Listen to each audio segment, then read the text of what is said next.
Melanie, thank you for agreeing to come and do our podcast. Thanks for inviting me. It's something that's really important to me. So when I saw the opportunity to help, because I found Muma Nurture by a circuitous route a little bit, anything that can help people to find you when they need you, I'm really, really happy to do it. Lovely. So I'm going to just manage our podcast session much like an initial consultation, which you've obviously had with us. So I ask you to talk at me a little bit about what's gone on for you. Maybe if you could tell us something about that, and then kind of get to what brought you to us, how you found that, what you got from it. If I think of any questions along the way, I might ask them. Or, I've got anything interesting to interject maybe. But for the most part, it's your podcast. I want you to kind of use it to say whatever it is that you feel the need to share. Does that feel all right? Sure, absolutely. That sounds good. Okay.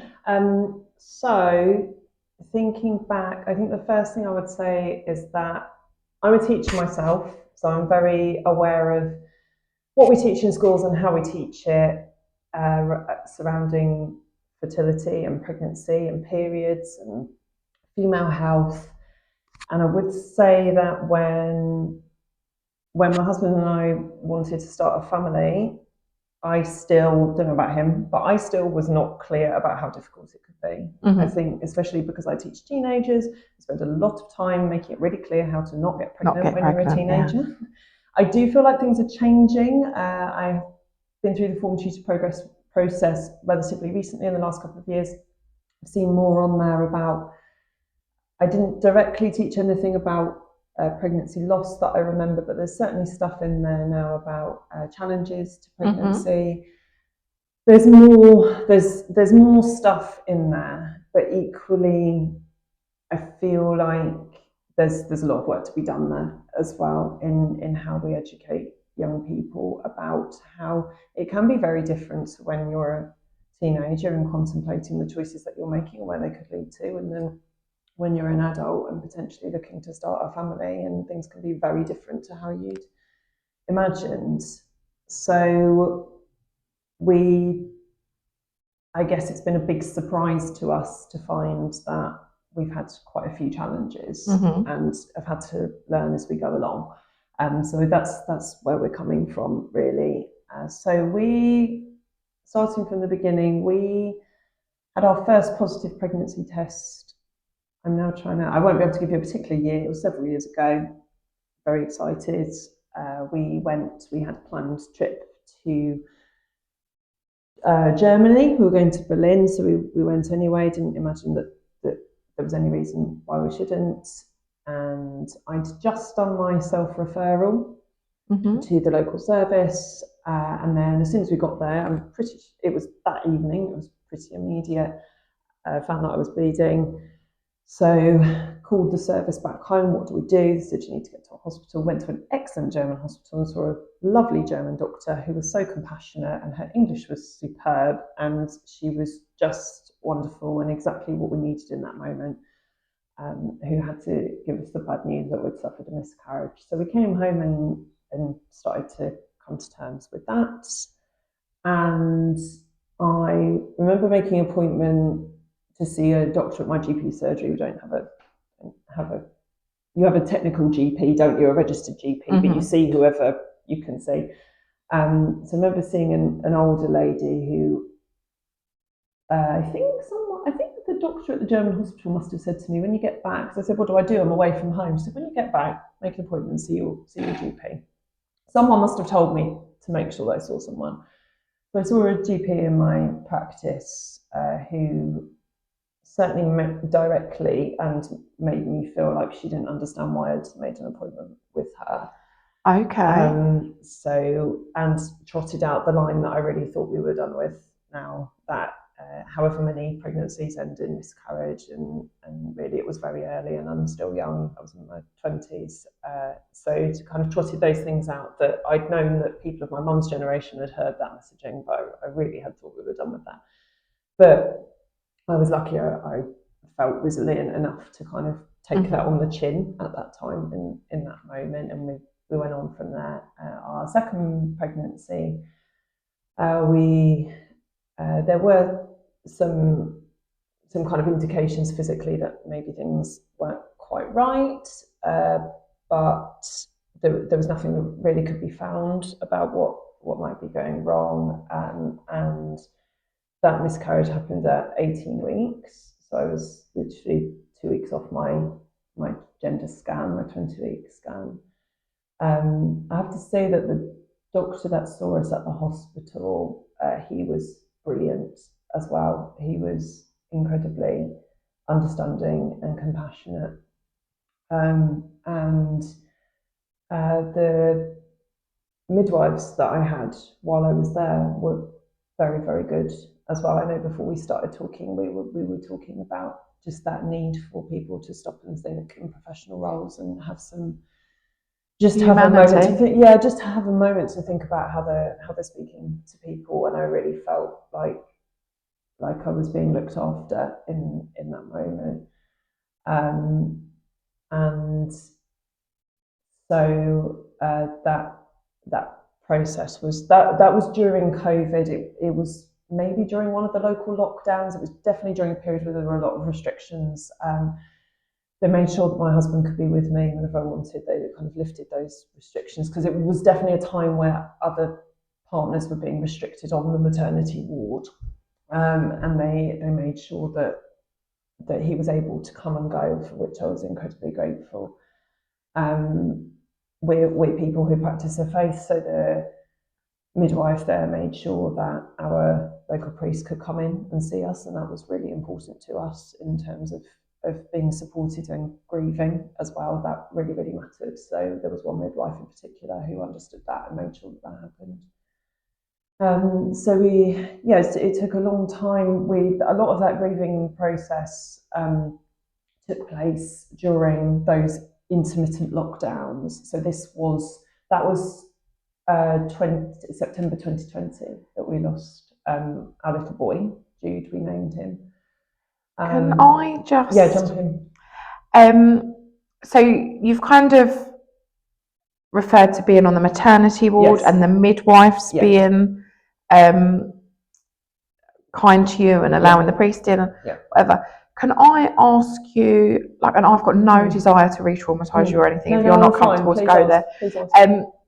Tell us a little bit about the process of miscarrying at 18 weeks, because from my end, I feel like there's a lot of misunderstanding about miscarriage, and people see it essentially as maybe a bit of painful blood loss. But clearly, as we increase in gestation, so does the size of baby, and so does not how that happens, but there's clearly a process for getting them out. And I think actually you touched on something really important. I don't know who gets to name things.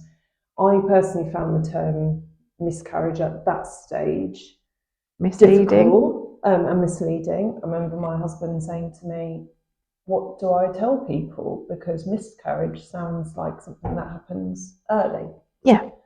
Correct me if I'm wrong, Victoria, because you'll be far more astute of the language now, but I believe that a stillbirth is from 24 weeks still. So there wasn't proper language to describe actually what happened. And I feel like people therefore fail to understand that you have to give birth. And that was, it's something that I think, and we also talked to you and I before we started about our desire, wherever it comes from, to not make anyone else uncomfortable ever when we're talking about any of this. So, but there's been a couple of occasions where, because my son, who I have now, who I'll get to, who we are incredibly blessed to have, when I had him, I ended up having an emergency C-section. And I think sometimes, I know this sounds like a really weird thing that anyone would ever bring up, but there's been a couple of times where someone has said to me, whether friends or family, that I haven't given birth. And I have those moments where I say, but I have. And I know it's weird. I can't even give you the context of why that would come up. I can't even think why it would have come up, but it has. And without trying to make people feel very uncomfortable, hospital ODs that I have, because that was probably one of the worst things I've ever had to do.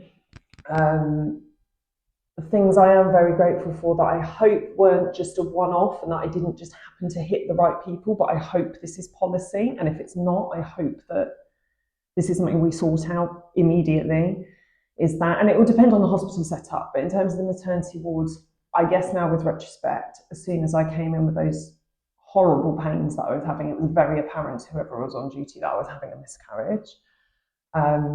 I suspected, but you're not in that headspace to make any kind of judgment. So they took me into the first room. The way our maternity ward is set up is a first room that's a private room, it's got a bathroom. And I never had to leave there. Everything that I needed was in there.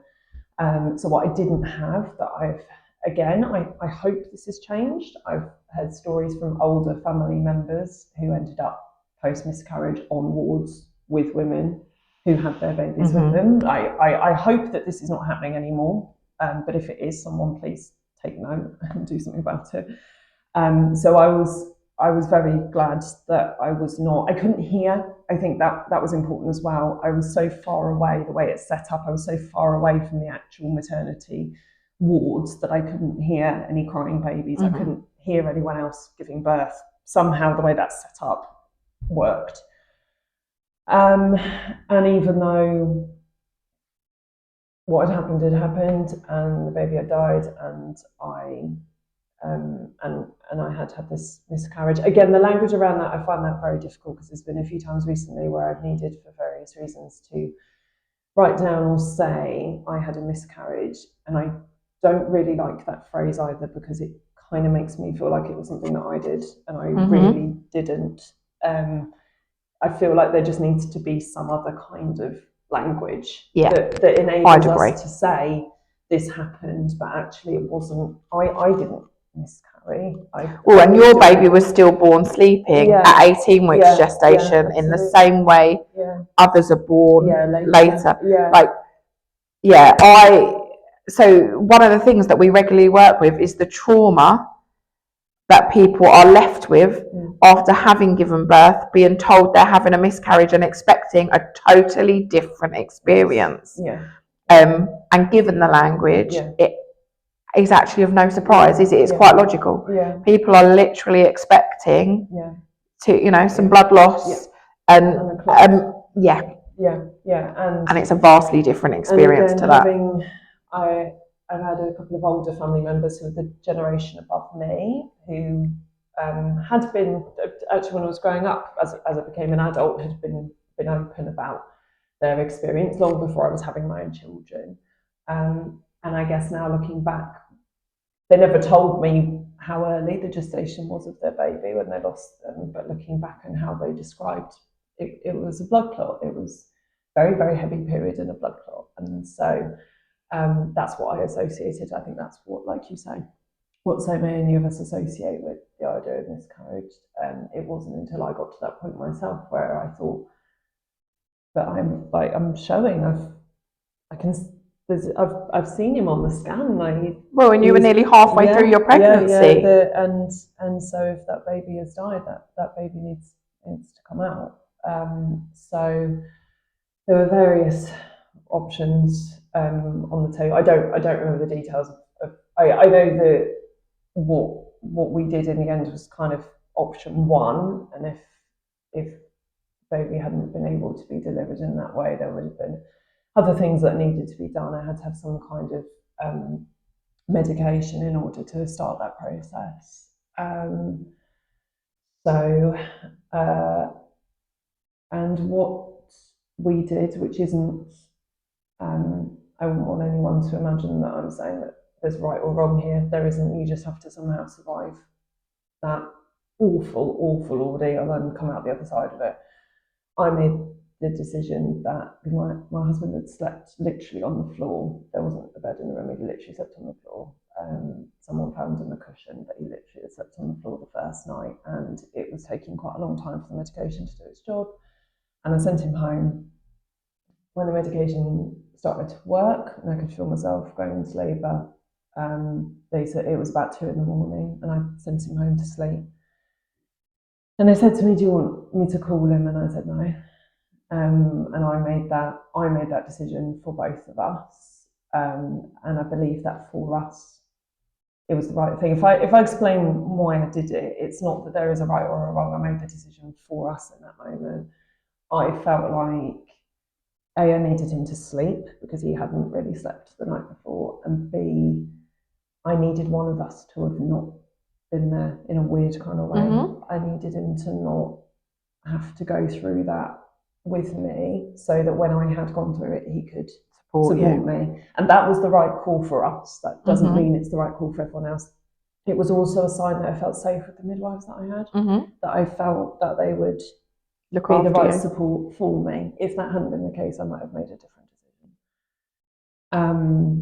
So yeah, I had to give birth, and I don't know, I guess something in your brain always, even though I'm a very logical person and I completely understood what had been told to me, and I knew categorically that my baby hadn't survived, there's still a part of you that hopes is waiting, you know. There's been a terrible mistake, even though I know that even if he hadn't died, like, he wasn't going to survive birth. Even though I knew all of that and I'm perfectly capable of understanding that, there's still that weird part of you that goes, oh, maybe. So all of this, like I've said, was in the backdrop of COVID. It was September 2020. I'd worked at my new job, moved to schools, and I'd worked at my new job for a grand total of 2 weeks when this happened. And I have to say again something else that I would want to get the message out, because I say this to my colleagues a lot, and I would like other people to hear it as well. I could not have been better supported by my workplace. And it wasn't just one person, it was groups of people who didn't have to understand at all what I was going through to act with compassion and humanity and to make good decisions for me. And in terms of like leave and stuff, you were supported, because there's just been some legislation change, hasn't there, and necessarily so. And this is really fascinating to me, because I had a really eye-opening conversation with a friend of mine from work who's joined since, and again, I don't know how this came up, but we were talking about it, and it turned out that we both had miscarriage experiences. And I said something that I think I'm always glad, actually, when someone pulls me up and makes me think about my viewpoint, and I'm really glad that she did this kindly, because I said, like, she said about the legislation, I said, I'm really delighted about it, definitely, but because my experience had been so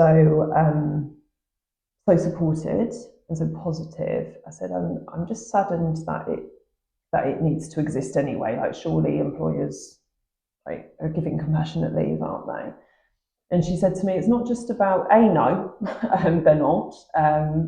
You can't rely on your employers at all to necessarily make that good judgment.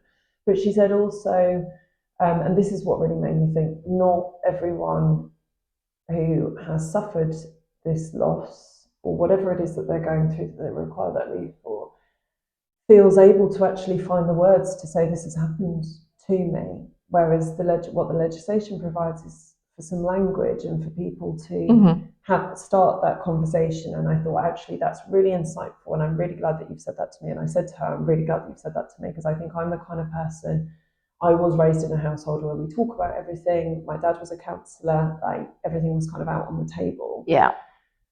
So I was quite adept, actually, at expressing, like, this has happened to me.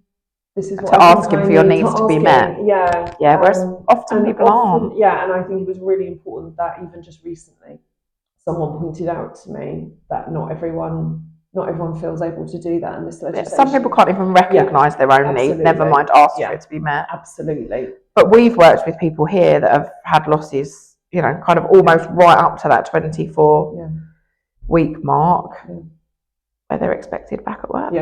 And they need to be for financial reasons. And actually, that's horrific. It is horrific. Absolutely horrific. And in some cases, like you say, the mere ask from an employer would elicit more support than is freely given. But in some cases, it does not. No. And I think I've been incredibly lucky in the way that, and it's why I still work there, even with everything else that has gone on later. It's why I still work there. But Also just my head teacher at the time, who's since retired, she thought also about my physical needs when I did my return to work interview sorry, not my return to work interview, my pre-return to work interview. And she was talking to me about what it would look like. I worked part-time anyway, but she still said, like, do you want to do a phased return? And I said, like, at the moment I feel like I can come back and do my hours, but we can review. And she said, like, every 2 weeks we'll just review it. And I met with her every 2 weeks and we reviewed it. Really simple things that I would never have thought of that she said to me. We do our duties like playground or around the school, whatever we do on break time. And she said to me, I've taken you off all of them until the end of term and then we'll review at Christmas. So this was September, we'll review at Christmas because physically you need to recover. So you can't be standing around. Mm-hmm. It never would have occurred to me, ever, to have even suggested that. Because it didn't even occur to me, like, but of course my body's gone through this massive trauma. Yeah, because you've still done almost half a pregnancy and had all of that impact. And your body's still, you've still given birth. And your body has to recover. It would still take the 6 months or whatever it is. I mean, I don't know that it's exactly the same. But there's clearly a recovery period, and I think often those things are forgotten. And I just am so thankful that I had someone sat in front of me. Well, as well as being in the eyesight of people that had clearly seen you pregnant not too long previously, them not being on public show kind of removed you from the lots of questions from the mass rather than just who you have to deal with. Absolutely. So just things like that I think. I know that I see being put out quite a lot from the Sun's charity that they will go into workplaces like, do you need training of helping people when they're bereaved? And having seen my workplace respond well and respond compassionately, I think like the more that people in workplaces take that, that's also something that we're starting to offer here for that exact reason. Having those opportunities. There's lots of kind of changes in legislation and hopefully that will continue. Also just like you say, the ability to be able to hold that person and their experience for what it is rather than the expectations of the workplace. Absolutely. And so I'm forever grateful that because I do know that it's not necessarily the norm, and you'll know from all the people you've worked with that it's not necessarily the norm. So I think our grieving process, because there were various periods, so this happened September 2020, there were various periods of time where we were in local lockdowns or restricted time, and it went up and down, didn't it? I wouldn't even be able to remember, but I do remember that there were long periods of time where we were under the kind of restrictions where you couldn't see anyone outside of your, and we were our little bubble. And sometimes that was incredibly painful and incredibly lonely, but we could still go to work. But also sometimes it gave us the space because actually we didn't have to see anyone because we couldn't. And sometimes that was what we needed. So it potentially delayed some of the grieving process, but also sometimes it gave us space for it as well. The period I would say from January to March was my worst period. That was when there was an announcement just after Christmas that the schools weren't going to be reopening, and going backwards and forwards to work and seeing people was really important to me. It had given you some sense of normality. It had given me something, and so we worked from home, and that was awful. Absolutely awful for me because you couldn't. It was also terrible weather because it's January and February. It's like literally the most depressing time of the year, isn't it? Worst time of year. You couldn't do anything because we were on full lockdown by then, so there was nothing you could do. And I was on the computer screen all day, which isn't ideal for anyone, but I wasn't used to it because I was doing these lessons from home, and that was definitely our worst period. And then everything started to feel a bit better once I went back to work. So there was so I guess why I'm talking about those lockdowns and things is because by the time I did come here after I had my second son and was processing that, there was still a lot of that stuff to process as well, and kind of how that felt during lockdowns and what that experience was. So then We were lucky to have our son, who has just turned 3, but the nature of his birth was also incredibly traumatic. So he was born at 30 plus 3 weeks. Part of that that I worked through here when I came here for counselling was that I ended up in the same room where I'd given birth to Jude. Again, partly because I went in, my waters had broken. There was obviously I now see with retrospect, there was a thought like, we might there's not clearly be a able to process. Save, and also we might not be able to save this baby. So they need to go into the side room. Again, very grateful for being in the side room, but also a lot of, oh my goodness, we're back in the same room.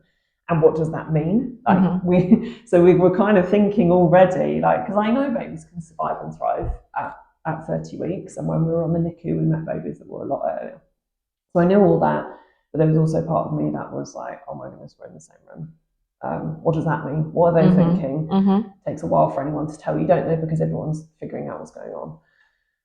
So we were in there, but that bit just becomes a blur. We ended up needing an emergency C-section because I was bleeding uncontrollably and there didn't seem to be a way to stop it. So he actually was okay in there and he was quite happy. And actually the pictures of him when he was born show him making a face that's like for camera, but like why am I here already? I was quite happy in there. But they needed to make sure that they could keep me stable. And then it was at that point, once he'd been born, when they needed to put an NG tube down to feed him, or whatever it is they needed to do, they put some kind of tube down, I think it was an NG tube, that they realised that he had a congenital condition that meant his esophagus wasn't joined properly. So that was going to need immediate surgery. So they can't do that at our local hospital. So then there was a frantic run around of where can we send you? And the place that had a space was King's College Hospital, London. So my husband went with him in the baby ambulance, which we called it the Ghostbusters because they go in these crazy big incubators that are just attached to everything. It looks like some kind of otherworldly machine that they go into. It's huge. And that goes in a baby ambulance, and that blue lights up the A21. So my husband went with him. I couldn't go because I'd had a C-section. I was still catheterised. I couldn't go until there was a space for me on the maternity ward up there. So what ended up happening, and again something I really had to work through in my counselling sessions here, was I had to stay in our local hospital, and my husband and my son went to London, and so they stabilised my boy. He was on the NICU that night and they said we're taking him in for surgery the next morning. I was still stuck down here. So my husband on his own had to go through all the forms where they told him all the things that could go wrong. Had to sign, saying that he understood all of this. They found him a room. There are some emergency rooms on the NICU, so he spent one night in there until we figured out other accommodation. And then the next day he was in there while they readied him for surgery and went down and took him to the doors. All the time I'm on the phone about every half an hour, because also I was recovering from whatever the injection is that they give you and the painkillers, and so I wasn't really aware of time. So I was just constantly calling, saying, do you know anything? Do you know anything? Do you know well, anything? and presumably your anxiety's through the roof, and at that point we can't think anyway, can we? So you're just reactive. Like, well, I haven't heard anything. No, I haven't heard anything either. He just had to wait until he got the call to say that he was out. So that surgery, I think he went in about 10:30 for surgery, came out around 5. So it was an all-day surgery. That's long, It ended up going on a bit longer than intended because there was an issue with the anaesthesis because he was so little and he had to be re-anaesthetised. And there was no error on the part of the anaesthetist. It was just something about him being so small. There was some complications, but the surgical team that operated on him are the same team that have operated on him ever since. Well, certainly the lead surgeon is, and we owe that man everything. I don't have a word to say against him. He's phenomenal. I actually arrived because there was a whole palaver with me because I'm very, very squeamish. And I still had, it seems ridiculous now, but they'd arranged hospital transport. They found out there was a maternity bed so I could go. So in the midst of this, they'd arranged for a car. I don't know exactly how hospital transport works, but it was a car like a taxi, and they'd taken the cannula out and they'd put one of those massive plasters on it. But as part of my pregnancy, because of what they discovered when I'd had the miscarriage with Jude, they discovered I needed to be on blood thinners. So the result of this was that I started just bleeding everywhere, and I can't deal with that. And you were bleeding heavily. Yes, yeah. So there's a lot of blood stuff going on with me that I only realised kind of in the investigations post-pregnancy. But I was on all these blood thinners, and so they take the cannula out, put the plaster on, got me to the taxi. I just fainted, and the taxi driver was like, "Okay, I can't take you, so I need to go back." Then we had to wait for an ambulance. I had to be able to lie flat. So that took several hours while they sorted that out. I ended up arriving, literally, I arrived in the ambulance and was outside the hospital, and they were getting ready to wheel me in when my husband called to say, "I've just had the call to say he's coming back." So by the time I got up to the ward, he was there, my little boy, he was there. And we were reunited in that moment. So my husband spent the following 2 nights, I was on the maternity ward for quite a while, and again, the maternity ward up there with me were brilliant. They did something that I do think that this is, because speaking to a lot of other, I've connected with a lot of other parents that have had NICU experiences, because the internet's a wonderful thing for things like that. And this was, what happened to me was rare. Everyone else has said to me, that didn't happen and I wish it had. Some very, very sensible matron, because it's a hospital with a level 3 NICU, so there's mums on there that have given birth to very, very sick babies and very, very early babies. Some matron, thankfully, had the foresight to put all of us in one bay. So those of us that had babies on NICU, because we were just on a normal maternity ward, we were in one bay, and it was one of those proper bays that had a door and a wall at the end. So we weren't, in the way that a lot of other people I speak to who've been on NICUs, we weren't on a hospital ward that had right next to us a mother with her baby in a cot, which is what we speak to a lot of those people, which is what most people I speak to have experienced. I'm the only person I've met who has been able to say, I was on a completely separate room, we closed the doors at night, we couldn't hear any crying babies. We were all getting up in the night to pump, so there was no kind of, and we all knew each other because we all saw each other going up at various times to the NICU, because it was on the floor above, so we all knew each other a little bit, but we also had that kind of relief from the rest of the maternity ward. And again, I know that the practicalities of that must be really challenging, but I hear so many people saying that their baby was incredibly ill on the NICU elsewhere, and they were sat next to a mother with a baby right next to them. And I'm very, very grateful that I didn't, on top of everything else, have to deal with Brenda through the curtain or whatever. Yeah. And I remember one parent who I've connected with saying to me that she was, I think it was when she was going to the little milk kitchen. She'd been pumping. She was a NICU mum. She'd been pumping. She went to put the milk in the fridge and got talking to one of the other mums. And the result of this conversation was one of the other mums saying something to the effect of, who probably instantly regretted it, but saying something to the effect of, "Oh, it must be really nice to have a full night's sleep." And this mum that I was talking to was like, "Okay, so my baby is dangerously ill, and you're telling me that I'm lucky." Yeah, I mean, I think often people just want to say something, and often the choice of words is not one I'd advise. I probably regretted it instantly, but I was shielded from all of that. I was on the maternity ward for a week. No, not a week. So I gave birth on the Sunday, early hours of Sunday. I was on the maternity ward. I was discharged on the Friday. Someone again was very sensible, and we were away from home. My husband spent 2 nights. He spent 1 night on the NICU. He spent 2 nights in the local Premier Inn. He spent 1 night, we suddenly realised, because our London geography is poor, we have some very good friends who live maybe 45 minutes away by public transport, and they welcomed him into their home, did his washing, did my washing, gave him a home-cooked meal, gave him somewhere to stay. He could have stayed there for as long as he needed to, but then we had been referred to Ronald McDonald House, which is 5 minutes walk from the hospital, and then my husband was able to go there. So he went 1 night, and then I joined him the next night. But actually what my ward did was that they didn't discharge me until they knew I had somewhere to go, which was incredibly compassionate, because I think, looking back, they probably kept me an extra day and a night considering how stretched services are. I think they probably kept me maybe 24 hours longer than someone else might have come along and said that woman needs to be discharged. But they knew that I wasn't at home. They knew that I was post C-section, so even just walking up to the, it's tough. It was tough. So there were lots of us in Ronald McDonald House who were hobbling that 5-minute walk, and that was basically all you could do that day, was hobble in, get in the lift, go up, and then that was you for the day. You were there. But they didn't discharge me until they knew I had somewhere to go. And then we had 8 weeks. So that was the first week. My husband did another week, and then we talked about it, and my son had really stabilised by then, and we talked about it. And again, I said to him, he said, I'll do whatever you need me to do if you need me here. His workplace had been great. Again, really compassionate.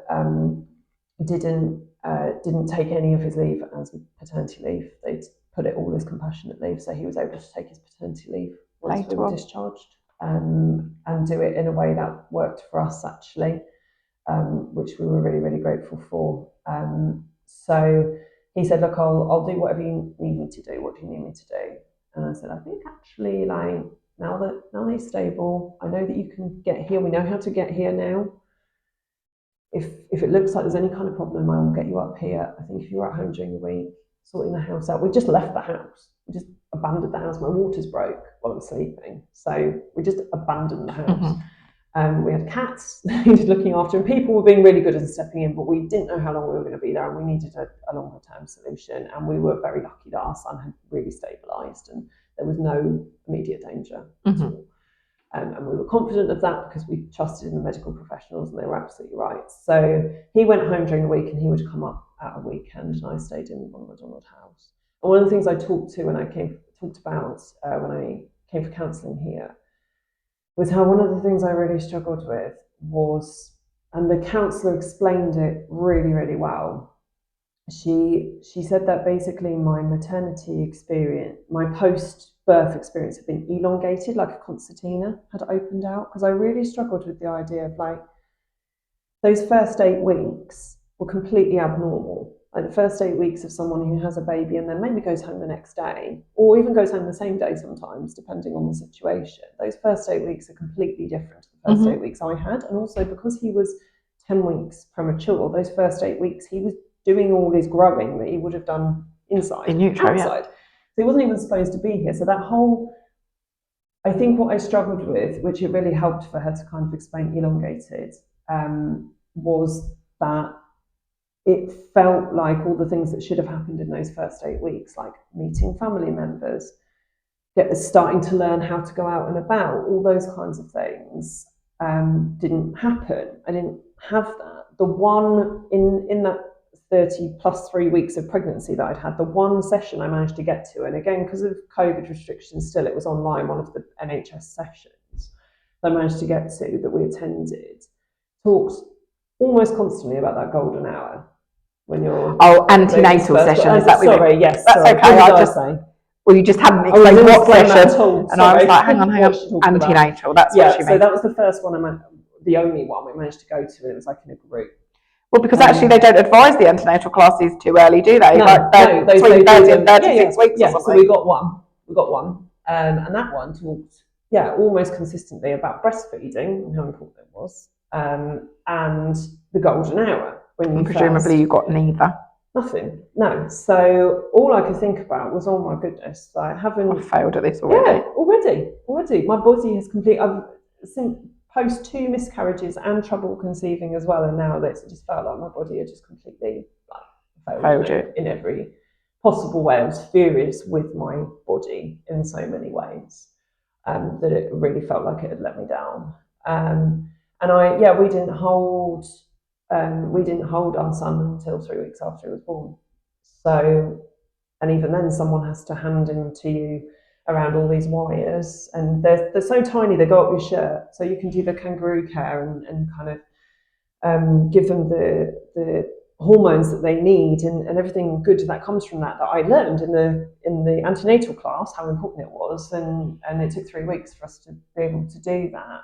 And So that, I guess that's where my counsellor was really helpful, because she said, like, your whole experience has been postnatally has been elongated, and all the things you were expecting to do didn't properly start until you got home. And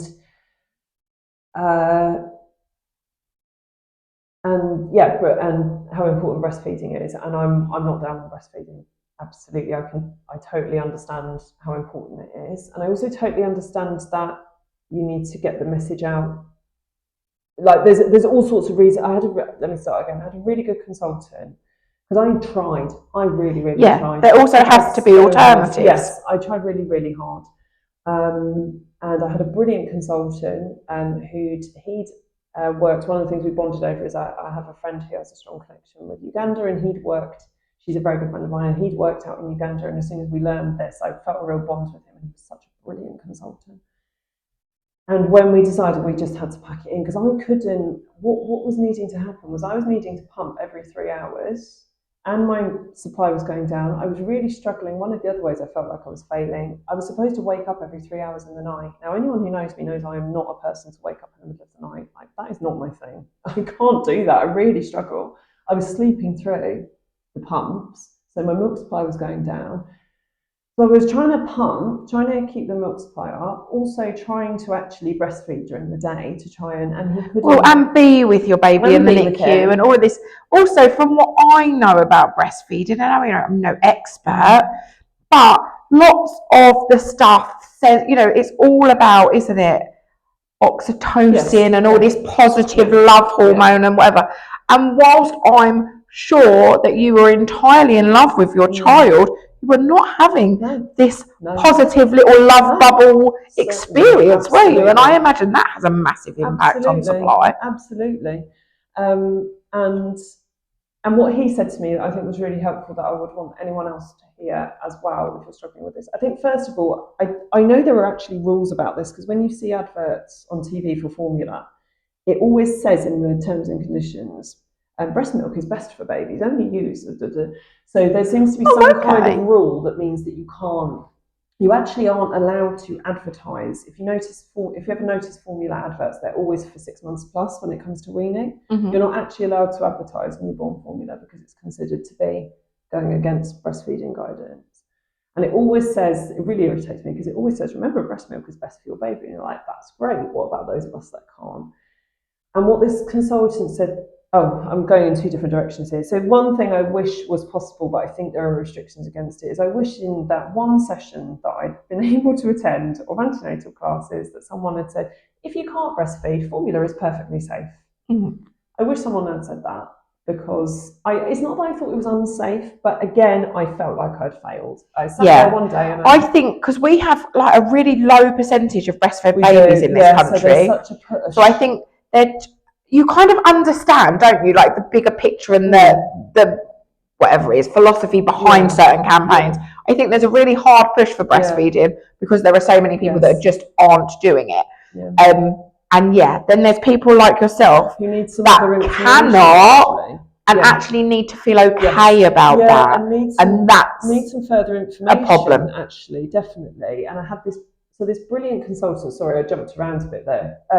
But this brilliant consultant who, when I got mastitis, probably because I was sleeping through some of the pumping sessions, and that is so painful. Like, I'd had friends who said they'd had it, and I sympathised with them, and now I'm like, I get it. That is aside from giving birth and recovering from a C-section, that is unbelievably painful.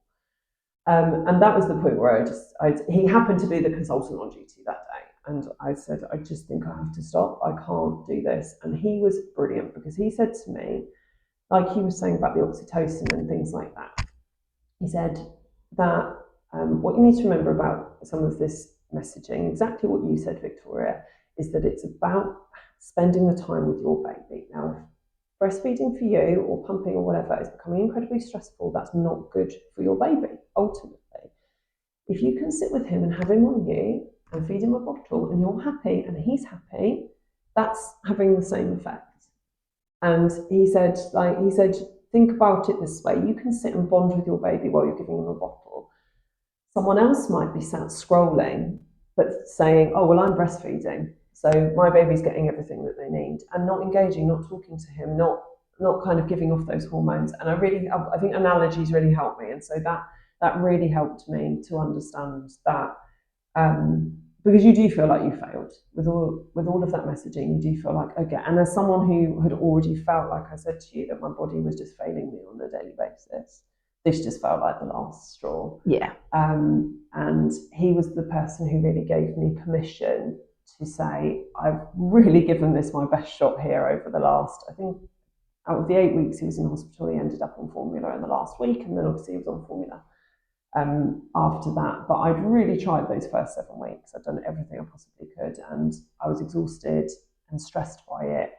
Well, and also, like, in a standard pregnancy gestation, it would only have been in those last couple of weeks that you're, you know, because they talk about colostrum harvesting and things now, don't they? But even that's kind of from 37 weeks, isn't it? I mean, it's really late on, and that would have been 7 weeks in. They don't even develop a suck reflex until 34 weeks. So my little boy was born at 30 weeks, plus the fact that he had a congenital condition that affects his esophagus, So, like, it is not really any surprise that this wasn't working for us. So, but that doctor really gave me permission to go, okay, like, this is something I can let go of. Yeah. I can let this one go. And so then we came home just before he was 38 weeks gestation. So we were in there for nearly 8 weeks. We had a couple of false starts where they thought that we could. Originally, we were going to transfer to our local hospital, and then there wasn't the space for us. So that was incredibly disappointing, and that happened a couple of times. And then the same doctor, who again I owe a lot to, the same consultant who talked to me about the breastfeeding, he just came in one morning, because they would come around every day, the consultants, even on a weekend. It's a totally different experience of hospitals. Like, you've got a consultant there every day. And he just came around one morning, did his rounds, and said, you can go home today. And actually, I was so relieved, because the last couple of times someone had said to me, you could go home, it didn't happen. And it was nothing to do with my boy. He was absolutely fine. There just wasn't, logistically, there wasn't a place for us.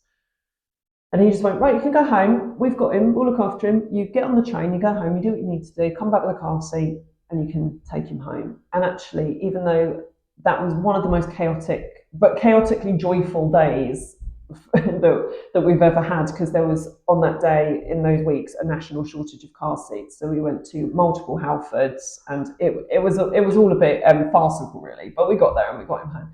But I was actually really glad that he just said to me on the day, right, you can go.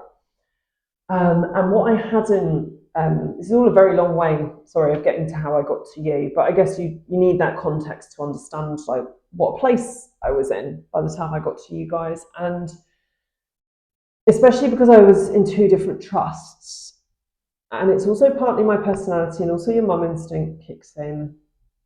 I definitely really struggled coming home from the NICU. I didn't know anyone. I did have a friend who had NICU experience, and I did go and see her. Her boys had grown up, and I had 2 friends, actually. One that was, the boys were quite a bit older, and then another one who, I think they were about 12. So those 2 friends have been far enough away from the experience that they could talk to me about it.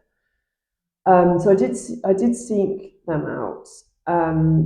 But again, connecting with other mums, particularly other mums of kids that have his condition, if they happen to live somewhere, like if we'd been local to London or Brighton or something like that, we'd have a ready-made group of parents who'd been on that NICU at roughly the same time. We'd have a little group. And so I didn't have any connection. I had kept in touch with a couple of the other mums that I'd met on the NICU up there, but they live up there, they're not down here. I think my personality is to also not really, I think I had a real fear of saying to anyone, I'm struggling, because there is that fear that someone's going to go, you're not a fit parent. However irrational that is, there is that fear that someone's going to go, you're not coping. I don't know, we'll take him away, or you need social services, and it was nothing like that. Every bit of my energy went into taking him to dozens of appointments and making sure that he was okay, and trying to figure out what was normal for him and what was normal for other babies, and whether I needed to worry or not, and all of my energy went into that. So there wasn't any energy left for me to be okay. And also you go from this incredibly supported environment where you've got some of the world's highest trained nurses helping you look after your child to going home and going, just me now now. what do I do?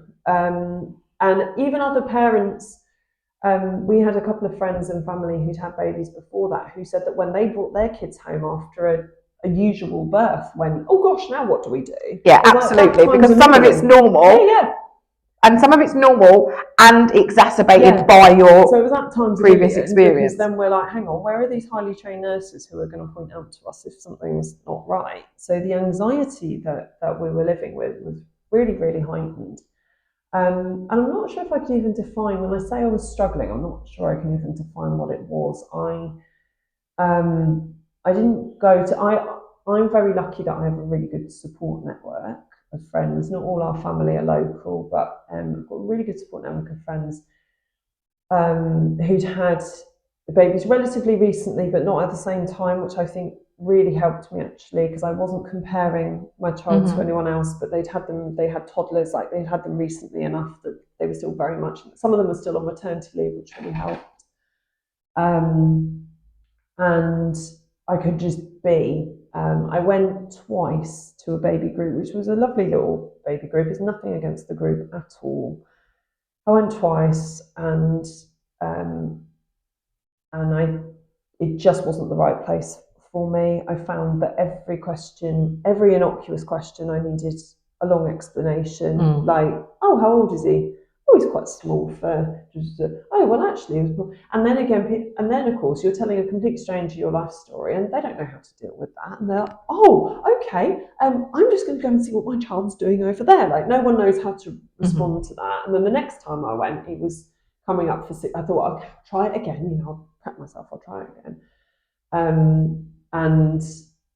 And then a lady who, it turned out that they were almost exactly the same age, our 2 boys, and she said, oh, so when are you going to start weaning? And I was like, wow, weaning for us is really challenging because my child has a problem with this esophagus. And I just thought, I can't deal with this. I know for some people those groups are so important, but because I had my support network of other people, I just decided that I wasn't going to engage with that.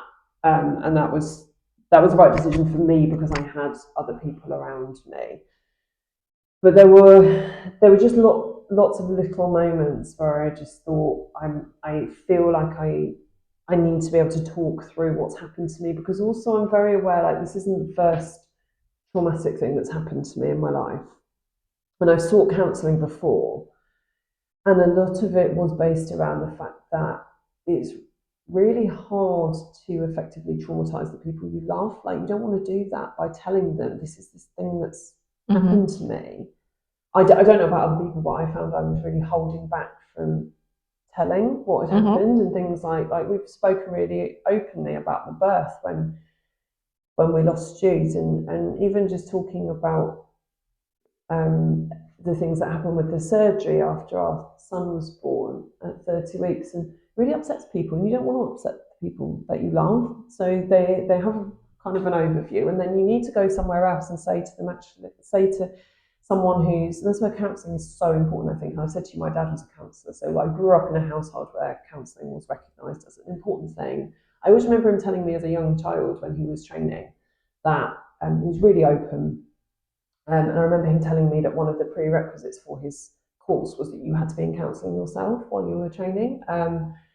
And he explained to me how important that was when you've got other people's lives in your hands. So I come from an environment, I know not a lot of people do, but I come from an environment where seeking counselling is not something that feels like weakness. It's something that feels natural. But I had to get to a point where I was ready for it. And I also didn't know where to find it either. And I didn't find my local services particularly helpful in this regard. I didn't feel like anyone medically was asking me if I was all right. And also, when you leave the NICU, there is kind of a sense of, I think from everyone, medical professionals and the people that are around you, oh, well, if he's well enough to be home from hospital, he's fine now, right? You're done now, yeah. You're done, like, it's fixed. And you're like, actually, this is only just beginning. And so there wasn't anything, and I think I started to say, and then I got off track, but moving between trusts, there wasn't. I think if we'd stayed here and the surgery had been able to do here, I would have again had a group of professionals and a group of other parents who I would feel like we had a shared experience, but it was just like, right, reintegrate into life down here.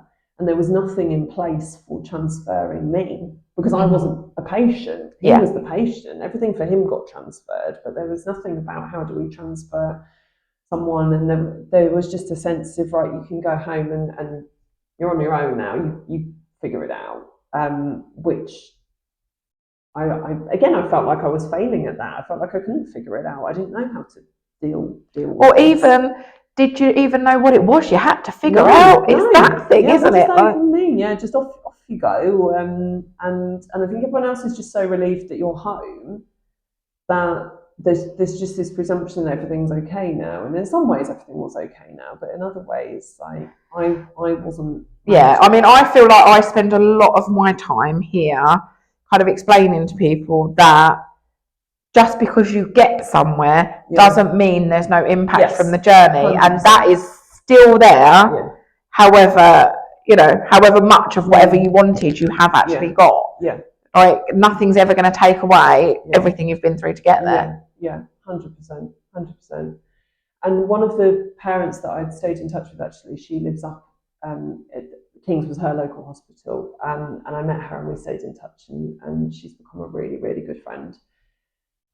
And I remember we would text a lot and say, how are you doing? And I felt like I could be really honest with her and saying, like, I'm just struggling with my headspace, and I don't know how to go. I'm not adverse to having counselling. I just don't really know where to find it. I'm not finding my local services are very helpful. And she said to me about Health in Mind, which she said you can self-refer, because actually for me, so I've got this little baby, and even the thought of trying to make a GP appointment, to see a GP, to get referred to some kind of service felt like something that was insurmountable. If you can even get through to anyone, like, are they going to see me, and what do I do with him while I'm trying to? But she said you can make a self-referral. So I sat and did that, and I had the most brilliant. He was actually training, because he had to tell me at the beginning of the process, like, I'm training, and his name was Michael, and he was absolutely brilliant. And I think sometimes having a trainee in a profession can be really useful, because when they've really found their calling, they are fastidious at doing it well, and they want to do everything they possibly can to do their job well. And he was one of those people. And so he talked to me, he did the thing, he said, okay, I can definitely see that you need some specialised support. I'm going to find out what's available, and I'm going to call you again in 2 weeks. So I was like, okay, you know what? I've dealt with professionals in all walks of life a lot. I'm going to have to chase him. 2 weeks on the dot, phone call from him, literally exactly 2 weeks from when I'd spoken to him. So I'm just calling back to follow up, as I said I would. And you're like, oh, wow, you've actually done what you said you were going to do. That's amazing. I feel really surprised by that. And he said, I found this charity that's local to you, because I can see where you are from your postcode, and they're called Muma Nurture, and this is how you can refer to them. And so he sent me the links. And again, talking on the phone at the time was like kind of calling to get what I needed, because often when you call to get what you need, you meet with a very brusque response. I felt very anxious about anything, like I said, about that involved having to call and explain myself. And we were just talking before we came in about how your system works, that you can contact digitally, you can fill in a contact form. And for me, that would have been a real barrier. If the only way I could have contacted you was by phone, it would have. I think that's true for a lot of people. It would have been a real barrier. Mostly we're working with people here that are traumatised, grieving, overwhelmed already. So calling and saying. Also, new mums quite often, their free time comes in the middle of the night when they suddenly think, actually, I want to do something about this now. And nobody's going to be available to answer a phone in the middle of the night. But you can send a message and we can deal with it, and the right person is there to deal with it. I think that's really important, being able to do something digitally or through sending a message, or something that doesn't involve making a phone call. Because I think especially when you've been through any kind of pregnancy, again, we were talking just before we started, sometimes you make phone calls looking for help and you don't get the right person on the end of the phone. And that leaves you very, very gun shy getting on the phone to anyone and making yourself vulnerable and saying, I need help, will you help me? And the risk of someone being sharp with you, that can be too much. That can be enough to open the floodgates. So he referred me here, and because the system here means that you match the right person to the right counsellor. So I waited a couple of months, and I was really happy to do that, because what you recognised yourself, actually, because you did my initial appointment, was that there was a lot that I had gone through that needed some really specialist support, and you needed to wait until you had someone who had that specific level of training. So I waited for that person, and I'm really, really glad that I did.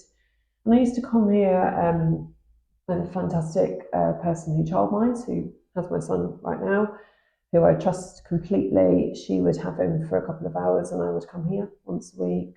It was particularly in the run-up to me going back to work, because, as you can probably gather, I wasn't someone who enjoyed my maternity leave. I don't know if I would have done if I'd had a usual birthing experience. I think I speak to other mums sometimes who haven't had what I've had, who still say, maternity leave wasn't really for me.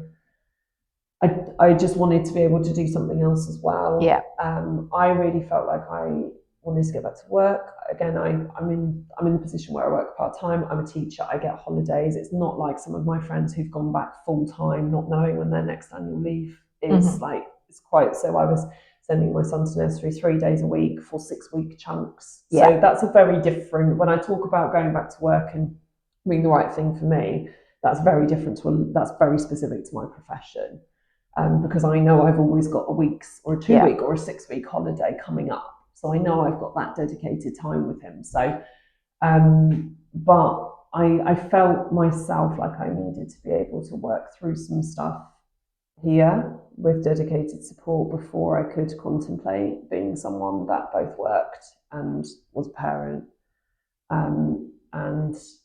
As it happened, as often happens, like I said, I've had counselling before, and as often happens, you naturally find it draws to a close at the right time. And we ended up, when we were discussing, my counsellor's working days didn't match with mine, and when we were discussing whether, when I went back to work, we needed to continue, I really felt like, because she was willing to like find a way to make it work, and I felt like, actually, I feel like we've got there now. I feel like I'm in a place. I'm someone who knows that you can always come back to counselling, again, because of my upbringing and that being really open. I know that I can come back to it if I need to. So it wasn't like, oh, I've dealt with that and I'm never going to think about it again. But it was at the moment I feel like I've done what I need. Yeah. I feel like I've been able to work through. And I really just, like I said, needed to be able to sit with someone who was compassionate and understanding and professional, but wasn't going to be hurt by what I said, who wasn't going to feel because they know me and love me. Well, and I think often that's the thing, isn't it? The people, your support network, as brilliant as it is yours, and therefore has a personal investment in whatever's going on for you. Yeah.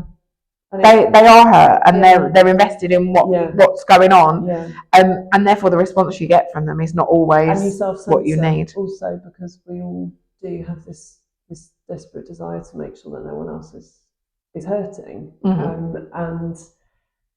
and there were some things I needed to work through as well, that I needed to be able to say to someone outside of that group and outside of my family. Some of the things that I needed to work through were too close to home with those groups of people, and I needed to be able to talk to someone else from the outside who could help me work through kind of what that experience had done to us as a family, as a wider family, and how we manage that going forward.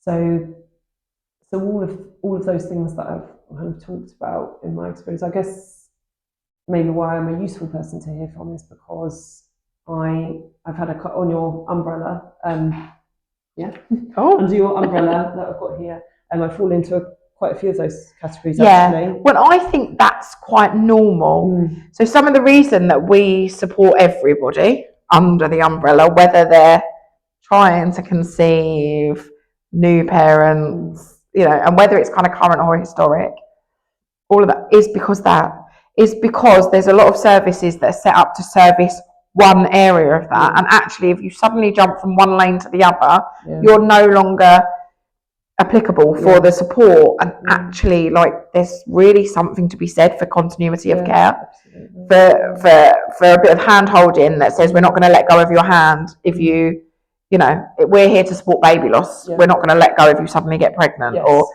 exactly. You know, exactly. We're here to support baby loss. Oh, but now you're trying for another one and you're struggling. So no, that's not really our. You need to go somewhere else, because actually sometimes you just need to stay where you are and feel safe there. Absolutely, and this is somewhere that I would always feel safe coming back to. And I actually, I've mentioned to you, I've passed on the contact details of the charity to several different people that I know since I've been here, because I can personally speak to what I've gained from it, and how it's helped me to move forward.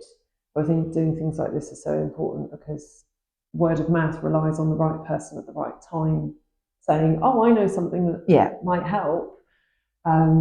Whereas actually, if we can get the word out through things like this, then maybe the people that are feeling more isolated, maybe they're going to find you. When they wouldn't hear it from someone else.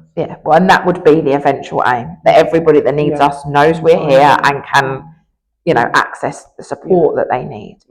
I mean, it's an ongoing struggle, clearly, as a small charity. We have to raise an awareness and raising funds.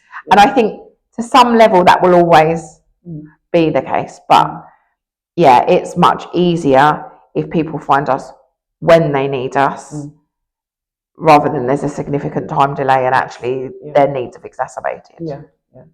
Absolutely. So we're toddling along now, literally with a toddler. He still has ongoing health conditions, but I know that the work that I did here with my counsellor helped me to kind of step back from it all and see it as it was, and really to work through that sense of failure that I think so many of us feel, like just even in regular parenthood and working life, and feeling like you don't do anything well anymore. But particularly when you've gone through some of these struggles and traumatic experiences that we've been through, that even more so you feel like you're I think there's that, I don't know quite where it comes from, but it's definitely outside of us each as individuals, isn't it? That kind of belief that reproduction is what we're here to do, like it's everybody's God-given right, or whatever we're calling it.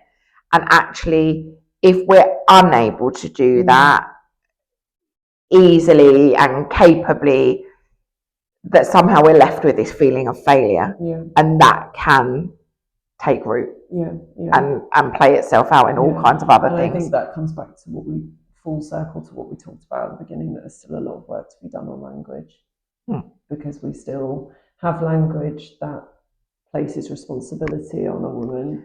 That you had a miscarriage, or I had a miscarriage, and I've stumbled so many times. I'm someone who talks for a living, and I still stumble over because I don't want to say it like that anymore. I want to find new language for it. And I don't quite have it yet, because I still stumble over saying, like, no, I didn't have a miscarriage. It was nothing to do with me. I didn't make it happen. There was nothing, there was no part of me that made that or wanted that. And yet somehow it's still my agency that's called in when we talk about it. So I think that a lot of that sense of failure comes from the way that we talk about so many of these challenges we're struggling to conceive. Like, well, you're not causing the struggle. It's not what you're doing. It's not your choice. There needs to be some other language, and so I think a lot of us are left with that sense of failure as well, because the language is hindering us a little bit. I definitely think there are changes to be made. What they are, or how we do I don't know. But even just having these conversations is part of that.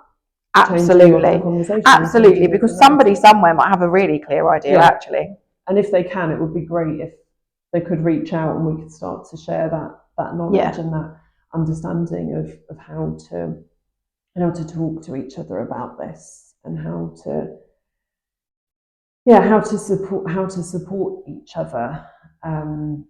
And something that took me a lot of working through with my counsellor as well was understanding that some people were absolutely brilliant when we went through our struggles, and some people really disappeared, and I had a lot of anger around that that I had to work through. And again, I had to work through it with someone neutral, and that was a really important step in me being better in myself, and also understanding, like trying to understand in some circumstances I couldn't see where those people were coming from. All I could see was a sense of absence and disappointment, and I couldn't see. Someone said something to me recently.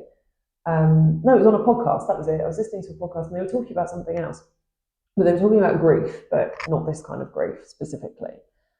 And they were talking about how sometimes some people don't come through the way that you would hope that they would. And what they said was, because sometimes, I guess what I'm getting at is that there were some people who I know had experienced similar things to me, who I thought would be the first people to reach out to me, and actually weren't.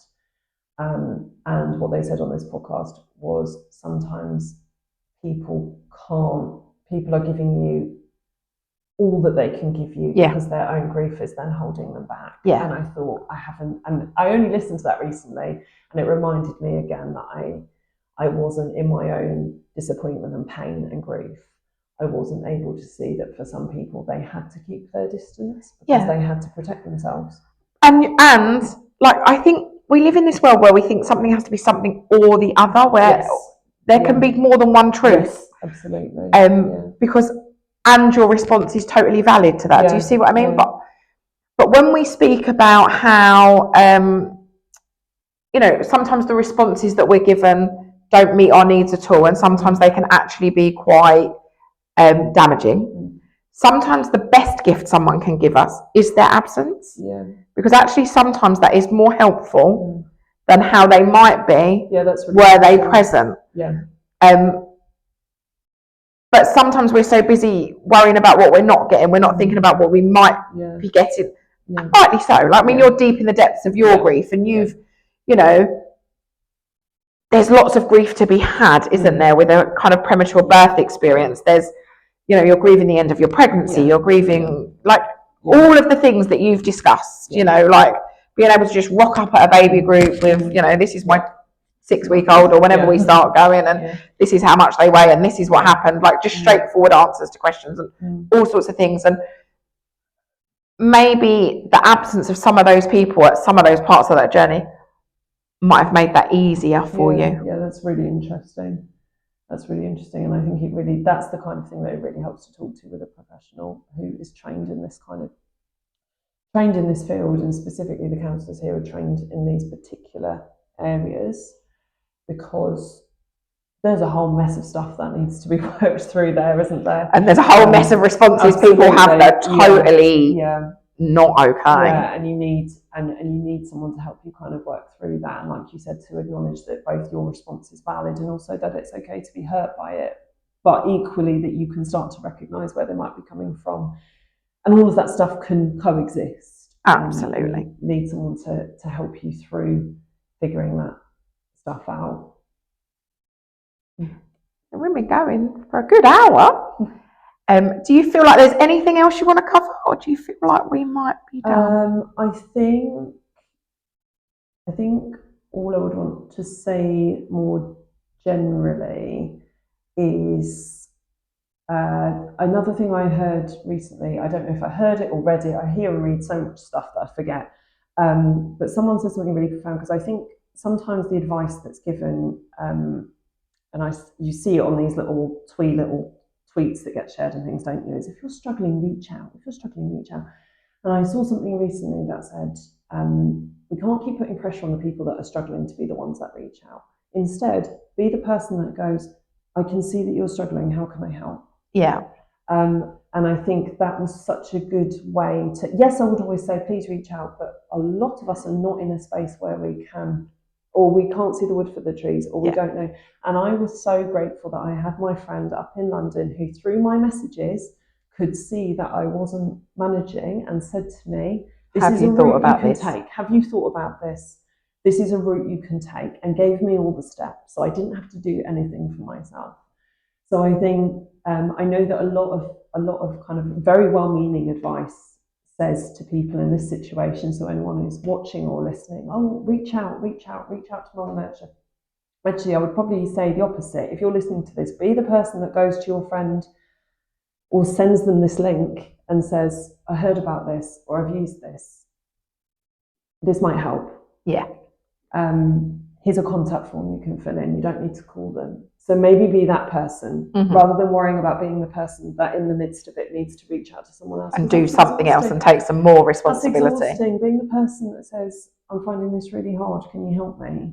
That's really tiring. So maybe my suggestion is try and be the person that's on the other side of it, that goes, I'm here if you need me, and I found this really helpful, or I listened to this and I thought this might help, and I'm just sending it to you as a suggestion, and you don't need to do anything with it, but it's there in your inbox if you want it. And I know that now that I'm kind of further down the process, I would want to try and be that person that looks for the people that can't reach out. Yeah. That's the kind of person that I would want to be. And if we all do that for each other, then people will know that you're here. Yeah. And that would be amazing. Yeah, absolutely. Okay.